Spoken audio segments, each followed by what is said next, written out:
Okay, thoughts on Napoleon retreats from the Library of Napoleonic Battles.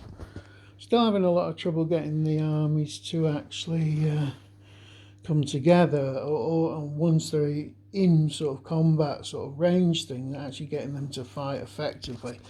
Big problems are the fact that the terrain that they have been fighting on is totally unsuitable. You've got forested uplands, a lot of changes in elevation, combined with the weather's awful. We've got frost and ice at the moment, which is making cavalry and artillery movement extremely difficult. This combined with the fact that both armies are cavalry heavy is just wreaking havoc. Even after a lot of practice, I was able to move things around quite effectively. The fact that the ice came along has completely wrecked things. At the moment, another thing I didn't realise was the chronic state of a lot of these units. There's already 2 units in a demoralised state. Prussian Second Corps and French Guard Cavalry. Looking at the actual boards for the morale, there's a lot of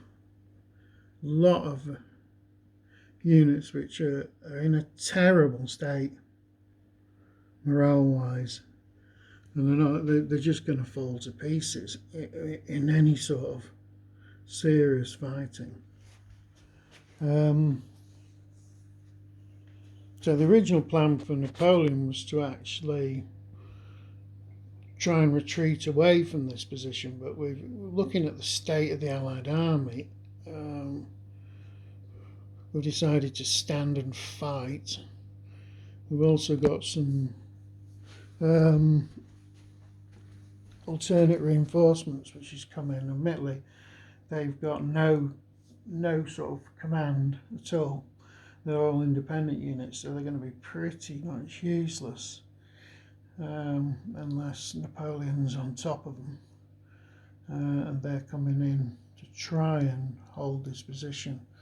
We did have a very significant Russian cavalry breakthrough that threatened to completely outflank the entire army, but that's turned into a disaster because they lost their baggage train and they're unsupplied and they're in terrible sort of terrain and it's icy roads, so that didn't go too well.